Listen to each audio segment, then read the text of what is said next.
மனுஷன் மட்டும் விரோதி நினைக்காது. சில நேரங்களில் சூழ்நிலைகள் கூட நமக்கு விரோதியா இருக்கு. நமக்கு எந்த சூழ்நிலையுமே சாதகமாக இல்லை.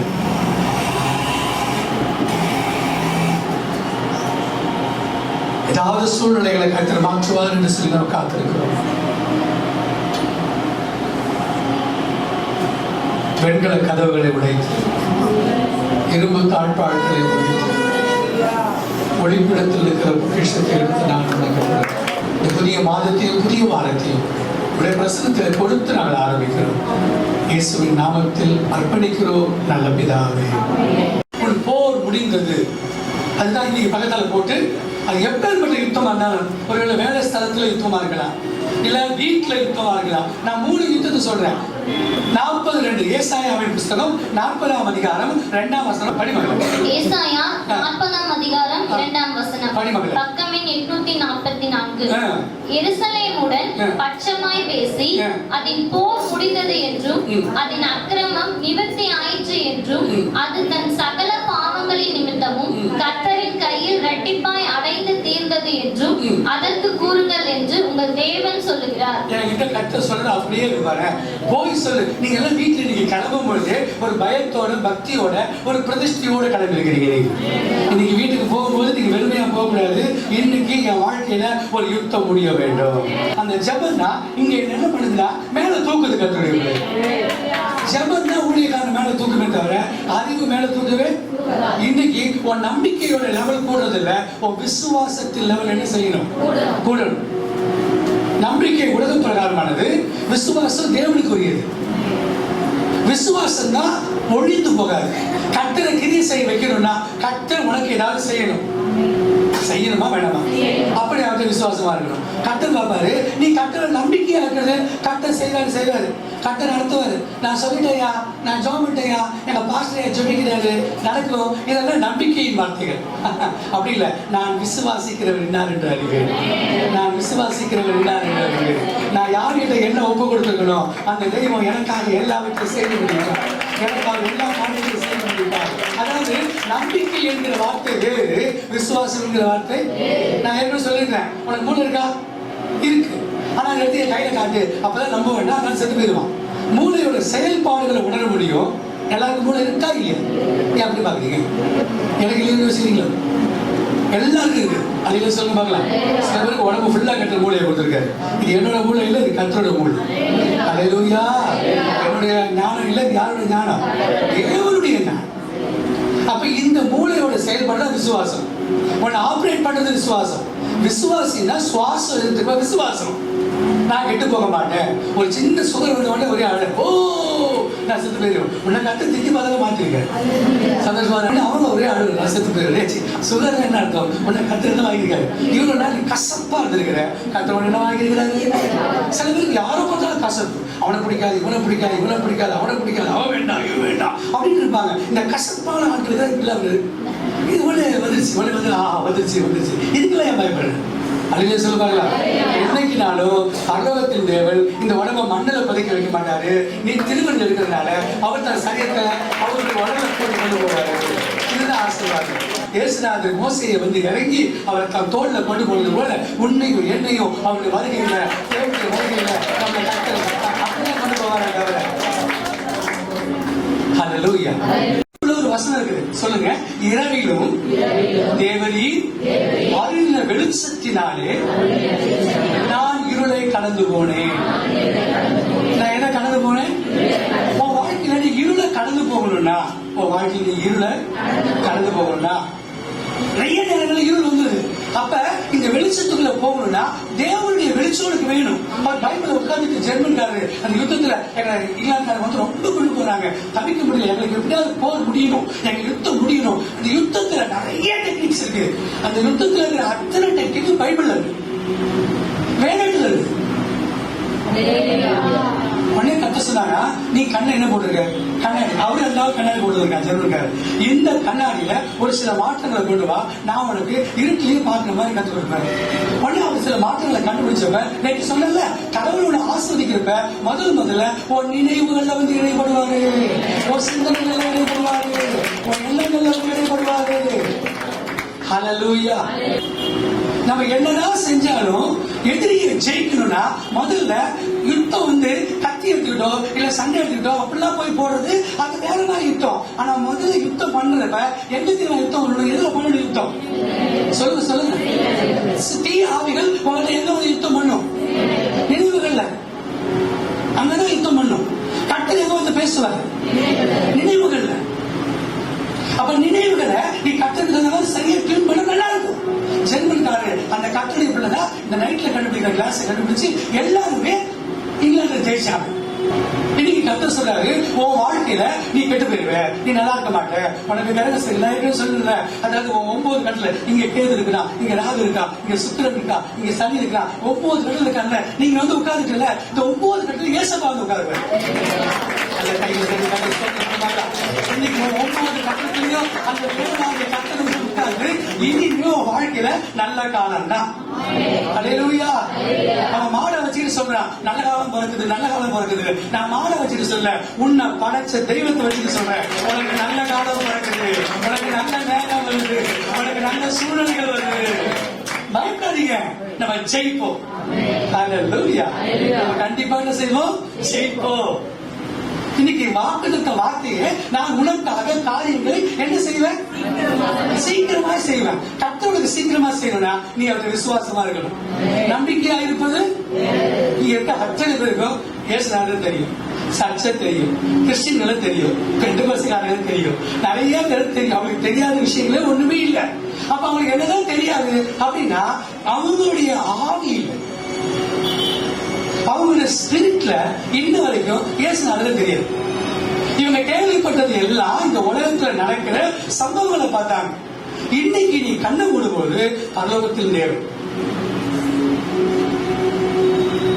உனக்கு ஆவியா உன்னுடைய ஸ்பிரிட்ல சொல்லுங்க எல்லாரும். ரோமர்ல இந்த 9ஆம் அதிகாரத்துல ஒரு வசனம் இருக்குல்ல, என்ன வசனம் இருக்குது? எல்லாம் சொல்லுங்க, சொல்லுங்க.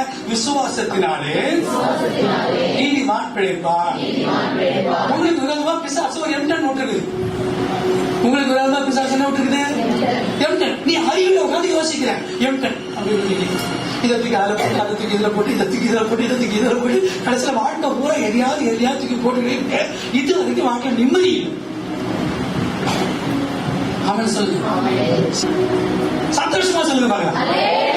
உங்களுக்கு விரோதமா வந்த எம்டன், ஐயா இனி என் நீ பார்க்க மாட்டேன், இதுதான் தீர்க்கதரிசனம். அது எங்கேயோ நின்று உனக்கு விரோதமா என்ன செஞ்சுட்டு இருக்கான் சொல்லி பாருங்க. பிசாசு உன் சிந்தனையில கொண்டு வைப்பான், உன் வாழ்க்கையில கொண்டு வைப்பான். நல்லா ஓடிட்டு இருக்க கார் நின்றுடும், திடீர்னு வீட்டு செலவுகளை வைப்பான், திடீர்னு ஏதாவது ஒரு பிரச்சனைகளை உண்டாக்குவான். நல்லா இருக்கிற குடும்பத்தை ஒரே சண்டை. அந்த வார்த்தைகளுக்கு பேச வேண்டிய அவசியமே இல்லை, தேவையில்லாத வார்த்தைகள் பேசுவாங்க. நல்லா இருக்கிற உறவுகளை பிசாசு கேட்பான், நல்ல சந்தோஷமா இருக்கிற உறவுகளை பிசாசு வீணாக்குவான். அதெல்லாம் அவருடைய தந்திரம். இன்னைக்கு கர்த்தர் சொல்றாரு, உன் போர் முடிந்தது. எல்லாம் வாயில சொல்லுங்க, திரும்ப சொல்லுங்க. ஏசாயா 40:2 வசனத்துல என் ஜனங்களோடு பட்சமாய் பேசி ஆறுதல் செய்து உன் போர் என்ன செய்தது? சொல்லுங்க. போரை கட்ட முடிய பண்ணுவார். நீங்க எல்லாரோட சூனிய கட்டுகள், மந்திர கட்டு, அது என்ன தந்திர கட்டு, அவன் எங்க இந்த ஏவல் ஒரு பிசாசு வைப்பான். அது வச்சான்னா கொஞ்ச நாள் நல்லா இருக்கும், மறுபடியும் ஒன்று வைப்பான். சூனிய வேற, ஏவல் வேற.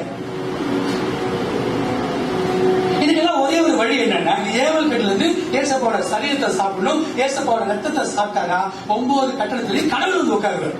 இல்லைன்னா அந்த சனீஸ்வரம் 9 எப்படிப்பட்டது? ஒன்றை பார்க்காது, ஒன்று பேசாது, அதுவே ஒற்றுமையா 9 டைரக்ஷன் இருக்கும். நீ அதை போய் உட்கார்ந்து கூட்டினா அப்படியே ஒன்றிய வாழ்க்கையில 9 ஆக்கி விட்டுரும். ஒண்ணு பார்க்காது, ஒண்ணு பேசாது, ஒண்ணு பழக்கணும். ஆனா இன்னைக்கு அந்த பழக்கத்தை வெட்டுவா. அல்லேலூயா. என் போர் முடிந்தது, நான் திருவிழலுக்கு போறேன். அல்லேலூயா. நான் தேவனுடைய சரீரத்தோடு உடன்படிக்கை பண்ண போறேன். அல்லேலூயா. கர்த்தாவே, எனக்கு பூமியில காரியங்களை சீக்கிரமா நடப்பிச்சு கொடுங்க. அல்லேலூயா. அல்லேலூயா. பார்த்தீங்களா? இங்கிலாந்து ராணி வின்ஸ்டன் சர்ச்சில் கேட்டுச்சு, எல்லா நாடுகளையும் ஒழுங்கா காசெல்லாம் ஒழுங்கா வருது, எல்லாம் வருது, இந்த இந்தியாவில தான் காந்தின்னு ஒருத்தர் இருக்காரா, அந்த சுதந்திரம் வேணும், லிபர்ட்டி வேணும்னு கேட்கிறான். அப்படியா? இங்கிலாந்து ராணிலாம் நிறைய பேச மாட்டாங்க, ஒரே ஒரு வார்த்தை தான் சொல்லிச்சு, இங்கிலீஷ்ல சொல்லிச்சு, யூஸ் வெப்பன். சொல்லுங்க அப்படின்னா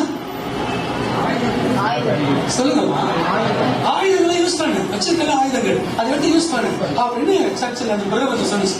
அவர் சிரிச்சுட்டே சொன்னாரு, இந்தியாவுக்கு விரோதமா நம்ம இன்னும் ஆயுதங்களை கண்டுபிடிக்கல அப்படின்னு. உடனே இங்கிலாந்து ராணி, what do you mean? I mean என்ன கிடைச்ச இங்கிலாந்து ராணி, what do you mean என்ன சொல்ற? ஏன்னா இங்கிலாந்து ராணி கிட்ட தான் எல்லா விதமான ஆயுதங்களும் இருக்குது. அப்ப உடனே பிரதமர் சொன்னாரு, இங்க பாருங்க, இந்த இந்தியாக்காரங்க போய் சண்டை போட்டா நம்ம போய் உங்களுக்கு சுதந்திரம் கொடுக்க முடியாது, ஒழுங்கா வரி கட்டலாம்னு சொன்னா அவன் சொல்றான், இல்ல இல்ல எங்க நாடு எங்களுக்கு தான் சொந்தம், நீ என்ன உனக்கு என்ன உனக்கு கொடுப்பது கிஸ்தி அப்படின்றானுங்க. அப்ப சரி நம்ம துப்பாக்கி யூஸ் பண்ணா, நம்ம எது யூஸ் பண்ணலாம், நம்ம துப்பாக்கி வச்சு சண்டை போட்டோம்னா அவன் இந்த வேலு கட்டி அதெல்லாம் வச்சு இந்த மண் கோட்டைகளை வைத்துக் கொண்டு அவங்க மணக்கோட்டைகளை கற்றுக்கொண்டிருக்கான். இவன் துப்பாக்கி வச்சு சண்டை போடுறான், இவன் இதுல சண்டை போட்டு இருக்கான், ஈட்டி அதை வச்சு குத்துறான், வில்லு இதை வச்சு யுத்தம் பண்றான். சரி, இவன் ஒருவேளை இந்தியாக்காரட துப்பாக்கி இருந்ததுன்னு வச்சு, இங்கிலாந்துக்காரட என்ன தெரியுமா இருக்குது, ஒரே ஒரு மினி மிச்சான போதும் மொத்த கோட்டையும் ஒண்ணு இல்லாம போயிடும். என்னது? வீரங்க. சரி, இந்தியாக்காரன் துப்பாக்கி இருந்தா நம்ம என்னது யூஸ் பண்ணலாம், எல்லாம் எப்படி சண்டைக்கு வாங்க, நீங்க எல்லாம் சோல்ஜர் மாதிரி ஆயிட்டீங்க, சொல்லுங்க பாருங்க. சரி, ஓகே, நம்ம ஒரே ஒரு வீரங்க கூட்டு போட்டா அவன் துப்பாக்கி எல்லாம் ஒண்ணு இல்லாம ஆயிடும். ஒருவேளை இந்தியாக்காரன் வீரங்க இருந்தா நம்ம வானத்துல வந்து குண்டு போட்டுடலாம். ஏன்னா இங்கிலாந்துல பிளைட்ல வந்து குண்டு போற அளவுக்கு அவனுடைய விஷயம் இருந்துச்சு. அப்ப ஏன் யூஸ் பண்ண மாட்டேங்கிற, ஏதாவது ஆயுதத்தை யூஸ் பண்ணு. அப்ப உடனே பிரதமர் சொன்னாரு, அவனுக்கு சத்தியம் என்கிற ஆயுதம் இருக்கிறது.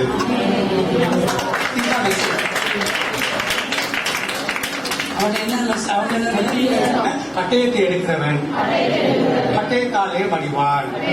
திரும்ப சொல்ல சொல்ல சொல்ல, கத்தியை பிடிச்சிட்டீங்கன்னா கத்தியால ஒரு. அப்ப அதனாலதான் காந்தி என்ன பண்ணாரு, ஆஃப் நிக்கர் பகரி, ஒரு சாதாரண சட்டை சாதாரண குச்சி வச்சுட்டு காக்கா கூட வெட்ட முடியாது செல்லும், ஆனா காக்கா வெட்டது அந்த குச்சி பயன்படும். அதை வச்சுட்டு பிரிட்டிஷ் ஏகாதிபதியத்தை அதையே விரட்டினாரு. எப்படி தெரியுமா விரட்டினாரு? கை தட்டாங்க. எப்படி தெரியுமா விரட்டினாரு? அவர்கிட்ட சத்தியம் இருந்தது. அவர் சொன்னாரு, இயேசு கிறிஸ்து மலை பிரசங்கத்துல 10 காரியங்கள் சொன்னாரு, அதுதான் எனக்கு சத்தியத்தை கடைபிடிக்க உதவி செய்கிறது. 2ஆம் உலக போர்ல இந்த ராத்திரில பாக்குற கண்ணாடி கண்டுபிடிச்சது யாரு? அவன் என்ன ரூமர் கலப்பி விட்டான். எதுக்கு பாஸ்டர் திரும்ப சொன்னாரு, பிசாசு உன்னை பல நேரங்களில் சொல்லி உன்னை வீணாக்கிட்டு உனக்கு ரூமரை கலப்பி விட்டு உன்னை நம்ப வச்சிருவான். சில வதந்திகளை கிளப்பி உன்னை நம்ப வச்சிருவான். வதந்திகளை ஜனங்க நம்புவாங்க. ஜனங்க நம்புவாங்க. அது பிசாசுடைய கெட்டித்தனம்.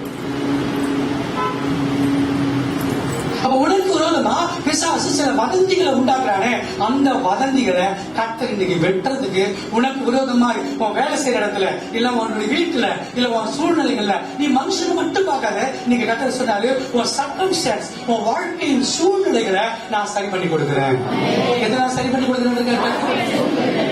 எதையும் சரி பண்ண முடியல, எல்லாம் இடியாப்ப சிக்கல். அதை தொட்டா இது இடிக்குது, இதை தொட்டா அதை இடிக்குது, அதை தொட்டா இது இடிக்குது. பணம் காசு இருக்கிறப்ப சூழ்நிலைகள் ஒத்து வரல, சூழ்நிலைகள் ஒத்து வரப்ப பணம் ஒத்து வரல, எல்லாம் ஒத்து வரப்ப உறவுகள் ஒத்து வர மாட்டேங்குது, எல்லா உறவுகள் ஒத்து வரப்ப எல்லாத்தையும் இழுத்து பிடிச்சு கொண்டு வரணும். அதுக்குதான் நீ ஒரு தெய்வத்திட்ட வந்திருக்கிற. யார் சொல்லுங்க? அவர் வார்த்தையா இருக்கிற தேவன் மட்டும் இல்ல, அவர் சரீரமா இருக்கிற தேவன். அவரோட ரத்தத்தை கொடுக்கிற தேவன். எதை கொடுக்கிறார்? அவரு அவரு ரத்தத்தினால் ஆகிய என்ன உடன்படிக்கை. சொல்லு சொல்லு சொல்லு சொல்லு சொல்லு. இன்னைக்கு என்ன பண்ண போறாரு? போன மாசம் பண்ணேன், அது முதல் மாசம் பண்ணேன், அடிக்கடி பண்றேன். ஆனா தேவன்கிட்ட வரும்போதெல்லாம் அவர் வாக்கு தத்துவங்களை கொடுத்து, சரி நடந்ததெல்லாம் நடக்கட்டும், இன்னைக்குல இருந்து நான் சில தீர்மானம் எடு. நான் இந்த மாசம் இந்த வருஷம் முடிக்கல, நான் கண்டிப்பா வேத வசனங்களை படிச்சு முடிப்பேன். அதுதான் யுத்தம். அதை படிச்சா அது ஒரு தீர்க்கதரிசனம் இருக்குது. நம்ம இயேசுநாதர் தேவன் எப்படி நான் யுத்தம் பண்ணாரு? எல்லாம் சேர்ந்து சொல்லுங்களேன். சத்துருக்களை நான் ஆராதிக்கிற தேவன், புலவிகளை தூதர்களை அனுப்பி உன் சத்துருக்களை நான் துரத்துவேன். உன் சத்துருக்களை நான் எதை அனுப்பி துரத்துவேன்றாரு. இப்ப ராணுவம் என்ன பண்ணுதுன்னா, இந்த தேதி இருக்கு தெரியுமா, அதுல ஒரு சின்ன ரேபோவை வச்சு அதை அடுத்த நாடுகளை வச்சு கண்டுபிடிக்க வருது. 2 நாளைக்கு முன்னாடி ஒரு புதுசாக கண்டுபிடிச்சேன். அது என்னன்னா, வானத்துல பறக்கிற பறவைகள் இல்லை, அது வீடுகளுக்கு போறதுக்கு தூரங்களில் சில பறவைகள் போயிட்டு ஏதாவது வழி தப்பிச்சுன்னு வச்சுக்க பறவை, அது எப்படி போய் மறுபடியும் கண்டுபிடிக்குது. எல்லாம் குரூப்பா போயிடுச்சு, 2 பறவை மட்டும் போல. அது எப்படி கண்டுபிடிக்கிறா, ஏதாவது ஃபிளைட் போனா அந்த ஃபிளைட்டுக்கு முன்னாடியே போய் கண்டதா நாட்டுக்கு போயிடலாம். கடவுள் அதுக்கு சிந்தனைகளை பேசி, அதுக்கு ஞானத்துல பேசி, அதுக்கு யுத்தம் பண்ணக்கூடிய விதங்களை கொடுத்து, நீ எங்கேயாவது வழி தப்பிட்டா கூட உனக்கு கர்த்தர் ஊழியக்காரனை முன்னுக்கு அனுப்புவாரு, தேவனுடைய மனுஷனை முன்னுக்கு அனுப்புவாரு, கர்த்தருடைய ஆவியானவர் முன்னுக்கு போவாரு, கர்த்தருடைய வல்லமை உனக்கு முன்னுக்கு போகும். கர்த்தரால முடியாத காரியம் சொல்லுங்க. கர்த்தர் அந்த ஊழியக்காரனுக்கு அபிஷேகம் கொடுப்பார். நீங்க எல்லாரும் நான் ஆவியில பாக்குறேன். நீங்க நான் தீர்க்கதரிசனம் சொல்றதுனால நல்லா ஆராதிச்சு, நல்லா துதிச்சு, சூனிய கட்டுகள் அறுக்கப்படணும், மந்திர கட்டுகள் அறுக்கப்படணும், உன் வாழ்க்கையில யுத்தம் முடியணும். எது முடியணும்? விடிஞ்சேச்சா சண்டே ஒண்ணுமே முடியலையா, என் வீட்டுல சமாதானம் வேணுயா, சாப்பிடுறது கொஞ்சமா இருந்தாலும் பரவாயில்ல, நான் சமாதானமா சாப்பிடணுயா, எனக்கு சமாதானம் கொடுங்கயா, என் வீட்டுல போய் நான் நிம்மதியா தூங்கலையா,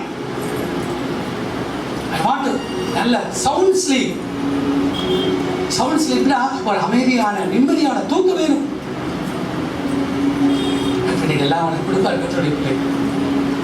உங்கள்கிட்ட நான் பரிசுத்தப்பட்டு தான் திருவது கொடுக்கணும். நீ பரிசுத்தப்படுறதுக்கு ஒரே ஒரு வழி, உனக்கு நம்பிக்கை வேணுமா, விசுவாசம் வேணுமா? சொல்லுங்க சொல்லுங்க சொல்லுங்க. உங்களுக்கு நம்பிக்கை வேணுமா, விசுவாசம் வேணுமா? விசுவாசம் தான் வேணும். வெறும் சுத்தம் வேணுமா, பரிசுத்தம் வேணுமா? மனுஷனுடைய வார்த்தைகள் வேணுமா, தேவனுடைய வார்த்தைகள் வேணுமா? இல்ல படிங்க 33. இதோ இடறதற்கான கல்லையும் தவறுதற்கான கன்மலையும் சீயோனில் வைக்கிறேன். அவரிடத்தில் விசுவாசமாய் இருக்கிறவன் எவனோ அவன் வெட்கப்படுவதில்லை என்று எழுதியிருக்கிறபடி ஆயிற்று. அல்லேலூயா. பைபிள்ல ஒன்று எழுதிருக்குது.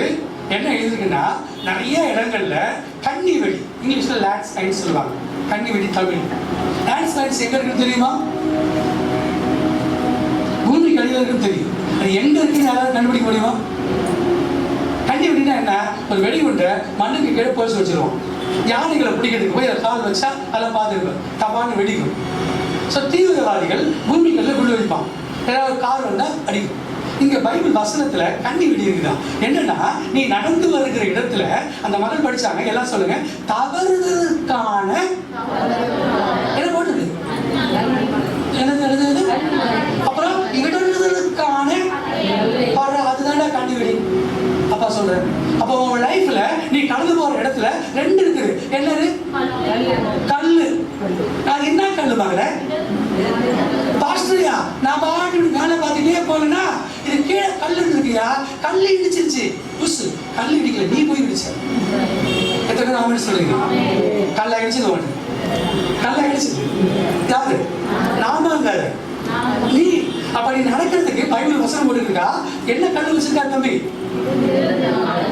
கவனம் கவனம். கல்லையும் அப்புறம் கண்மலையையும் நான் எங்க வைக்கிறேன்? சீயோனில் தேவன் இருக்கணும். நீ தேவனை பார்க்க வந்தீங்கன்னா கண்டிப்பா அங்க சில இடையூறுகள் இருக்கும். தேவனை பார்க்க வந்தா அங்க சில என்ன இருக்கும்? லேண்ட் ஸ்லைட் இருக்கும், இடர்களுக்கான கல். அப்ப நீ போகும்போது இந்த ஆவிக்குரிய ஜீவியத்துல நிறைய தடைகள் என்ன செய்யும்? கோயிலுக்கு வரணும்னா, கர்த்தருக்கு காணிக்கை கொடுக்கணும்னா, சரி கர்த்தருக்கு ஏதாவது ஊழியம் செய்யணும்னா, பிசாசு என்ன பண்ணுவான்? மைண்ட்ல போடுவான், நீ செய்யாத, எதுவுமே உனக்கு ஆபத்து, நீ செய்யக்கூடாது. கடைசியில் வாழ்நாளும் காலங்களும் வீணாக இங்க உட்கார்ந்து அத்தனை பேர், ஒவ்வொரு பிள்ளைகளும் கண்டிப்பா இயேசுவின் நாமத்துல கர்த்தருக்காக ஏதாவது ஒரு வேலையை செய்யணும், கர்த்தருக்காக ஏதாவது ஊழியத்தை செய்யணும். தனியா செய்யாத. கிறிஸ்துவின் சரீரம் என்பது கிறிஸ்துவின் சரீரம். இந்த சரீரத்தோட ஊழியம் செஞ்சா உனக்கு ஆபத்து இல்லை. நம்ம அநேகரா இருக்கிறோம். இன்னைக்கு எல்லாரும் யாருக்கெல்லாம் கொடுப்பாரு? கடவுள் யாருக்கெல்லாம் சொல்றாரோ அவருக்கெல்லாம் கொடுப்பார். சொல்லு பார்க்கலாம். கல் எங்க இருந்தாலும் லேண்ட்ஸ்லைன்ஸ் எங்க இருந்தாலும் அதுல இருந்து கட்ட தப்புக்கு படியாக்க செய்வாங்க. உனக்கு எந்த விதமான இடதுதான கல்லு வேண்டாம், இல்ல தவறுதலான கல்லு வேண்டாம். ஐயா கல்லு இடிச்சுதான் நான் வந்துட்டு இருக்கிறேன், அங்கங்க இடிச்சு தவறுதாயா நான் இப்படி வந்துட்டு இருக்கிறேன். ரொம்ப கஷ்டம்யா. நிறைய கல் என்ன செய்யல, இடறல் பண்ணுது, இடறி விட்டுருது, தவறு இல்லை. ஒரு கணம் தடுமாறிட்டேன்னா எனக்கு அதுக்கு பிறகு ரொம்ப கஷ்டமா இருக்குது. நான் 3 வார்த்தை சொல்லி ஆசிரியப்பேன். உங்ககிட்ட சக்தி இருக்குது, உனக்கு ஒரு விதமான யுத்தம் இல்லை. உங்ககிட்ட வசனம் இருக்கிற வரைக்கும், இந்த இயேசுநாதர் இருக்கிற வரைக்கும், நீ எங்க தவறினாலும் எங்க விழுந்தாலும் உன்னை கர்த்தர் மறுபடியும் கூட்டுவாரு. எழுந்துரு எழுந்துரு எழுந்துரு எழுந்துரு எழுந்துரு எழுப்புவா. ஹல்லேலூயா ஹல்லேலூயா ஹல்லேலூயா. இந்த சரீரத்தோடு சேர்ந்து ஊழியம் செய்யு, இந்த சரீரத்தோடு இணைஞ்சிரு, இந்த சரீரத்தோடு ஒற்றுமையாயிரு. இந்த சரீரத்தில் ஆசீர்வதிக்கப்படும் போது அநேகராய் இருக்கிற நாம் கிறிஸ்துவின் சரீரத்தோடு நாம் ஒருமனப்பட்டு ஒன்றாய் மாற இருக்கிறோம். கடைசி வரை சொல்றது அது 3 தடவை சொல்லுங்க. திருவதி கொண்டு போறேன். கடைசி வரை என்ன சொல்லுங்க, பார்க்காம சொல்லுங்க. அவரிடத்தில் இருக்கிறவன் இவனோ அவன் வெட்கப்படுவதே இல்லை. ஆகாப் ராஜாவை மன்னிச்ச தெய்வம் நீ உன்னையும் மன்னிப்பு. அவரால் மன்னிக்க முடியாத காரியம் ஒண்ணுமே. உன்னை என்னென்ன தவறுகள் தெரியுதோ, உன்னை என்னென்ன குறைவுகள் தெரியுதோ அதெல்லாம் கத்துக்க மன்னிப்பு. லார்ட் ஐ நீட், எனக்கு இப்படிப்பட்ட ஒரு வாழ்க்கை வேணும். எப்படிப்பட்ட ஒரு வாழ்க்கை வேணும் தெரியுமா? அதாவது நான் பரிசுத்தமா வாழ்றதுக்கு எனக்கு ஒரு வாழ்க்கையை தான், பரிசுத்தமா வாழ்றதுக்கு ஒரு வாழ்க்கையை தான், நான் சரியா தேவனை நேசிக்க எனக்கு ஒரு வாழ்க்கையை தான். அருமையான கற்றுடைய பிள்ளைகளை, இன்றைக்கு தேவன் உங்களோட அநேக காரியங்களை திட்டம் பண்ணியிருக்கிறார். எந்த ஒரு சூழ்நிலையிலும் போராட்டமான சூழ்நிலைகளை அனுமதிக்காதபடி கர்த்தர் உங்களுக்கு சத்தியம் என்கிற பட்டயத்தை கொடுத்து அனுப்புகிறார். உனக்குள்ள இதுவரைக்கும் இல்லாத ஒரு சத்தியத்தை கர்த்தர் வெளிப்படுத்துவார். உன்னுடைய விசுவாசத்தை நீ ஆண்டவர் மேல எவ்வளவுக்கு அதிகமா வைக்கிறீங்களோ அவ்வளவுக்கா நீங்க வெட்கப்பட போறதே இல்லை. இன்னைக்கு கர்த்தருடைய சரீரம், கர்த்தருடைய ரத்தம் கொடுக்கும் போது ஜனங்களுடைய உயிர் என்னுடைய ஜீவனில் மறைந்து இருக்கிறது. உங்களுடைய உயிர் இன்னைக்கு கிறிஸ்துவின் உயிரோடு கலந்து இருக்கிறது. கிறிஸ்துவின் உயிரோடு உங்களுடைய உயிர் கலந்து இருக்கிறது. கிறிஸ்துவனுடைய ஜீவனோடு உங்களுடைய ஜீவன், என்னுடைய ஜீவன் கிறிஸ்துவுக்குள் மறைந்திருக்கிறது. வேத வசனம் சொல்றது, என்னுடைய உயிர் கிறிஸ்துவுக்குள் மறைந்திருக்கிறது.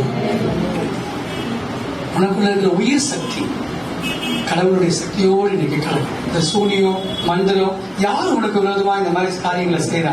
எந்த இடத்துல உனக்கு லூப் ஹோல் இருக்குது? உனக்கு எந்த இடத்துல எம்டன் மாதிரி பிசாசு இல்ல ராத்திரி நேரங்கள்ல கடவுளுடைய வெளிச்சம் இல்லாம போயிருக்கா? கட்டளை உங்களுக்கு குழந்தைகளை அனுப்பி சத்துருகளை துரத்துறாரு.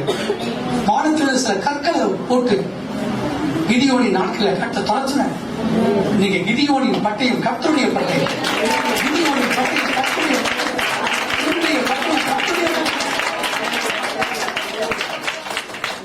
யுத்தம் பண்ணி பண்ணி பண்ணி சோர்ந்து போயிட்டு இருக்கு. யுத்தம் செய்தி சோர்ந்து போயிருக்க. இனி அப்படி சோர்ந்து போக வேண்டாம். கிறிஸ்துவின் சரீரம் உன் சரீரத்துல கலக்கும் பொழுது, கிறிஸ்துவின் ரத்தம் உனக்குள்ள கலக்கும் பொழுது இதுவரைக்கும் இல்லாத ஒரு புதிய விசுவாசத்தை தருவார், ஒரு புதிய நம்பிக்கையை தருவார், ஒரு புதிய ஜீவனை கற்றுக் கொடுப்பார், ஒரு புதிய வாழ்க்கையை கற்றுக் கொடுப்பார். இந்த உலகத்தை நீ ஜெயிப்ப, ஒரு நாளை தோக்க மாட்டேன். இந்த இடத்துல மட்டும்தான் எந்த கடவுளை கும்பிடுறீங்களோ அந்த கடவுளுடைய சரீரத்தையே கடவுள் கொடுப்பார். இங்க பிரசாதமா கொடுக்கறது எதுன்னு கேட்டீங்கன்னா வேற ஏதோ ஒண்ணு கொடுக்க மாட்டார். கர்த்தர் பிரசாதமா எதை கொடுப்பாருன்னா அவருடைய சரீரத்தையே கொடுப்பாரு, அவருடைய ரத்தத்தையே உனக்கு கொடுப்பார். சர்வ பூமிக்கும் ஆண்டவராக இருக்கிற ஒரு வல்லமையான ஊழியக்காரனாக இருந்து நீ கொடுத்த அதிகாரத்தின்படியா இயேசுவின் நாமத்தில் இந்த அப்பத்தை நான் ஆசீர்வதிக்கிறேன். இந்த 9வது மாதம் உடன்படிக்கை பண்ண முடியாது. இயேசு கிறிஸ்துவின் நாமத்தில் இந்த சரீரம் இயேசுவின் அந்த சரீரமாய் வாழ்ந்து உதவி செய்கிறார். இயேசுவின் நாமத்தில் இயேசுவின் சரீரமாய் மாற்றி கொடுப்பதற்காக நன்றி. அந்தபடியே இந்த திராட்சை ரசத்தை நான் ஆசீர்வதிக்கிறேன். இந்த திராட்சை ரசத்தில் ஒவ்வொரு துளிகளும் கர்த்தராகிய இயேசுவின் நாமத்தில், திராட்சை ரசத்தை இயேசு கிறிஸ்துவின் நாமத்தில் இயேசுவின் ரத்தமாய் மாற்றி கொடுப்பீர்கள். சிலுவையிலிருந்து வழிகிற அந்த ரத்தமாய் மாறட்டும். ஆபேலின் ரத்தம் பேசுவதை பார்க்கலாம். இந்த ரத்தம் பிதாவினிடத்தில் எங்களுக்காக பிதாவினிடத்தில் இந்த ரத்தம் அதிகமாக பரிந்து பேசட்டும். முடியாமல் எடுக்கிற எங்கள் பிள்ளைகளையும் கொடுக்கிற எங்களையும் ஊழியக்காரர்களையும் சபை பரிசுத்தப்படுத்துவதற்காக இயேசுவின் நாமத்தில் பிதாவே.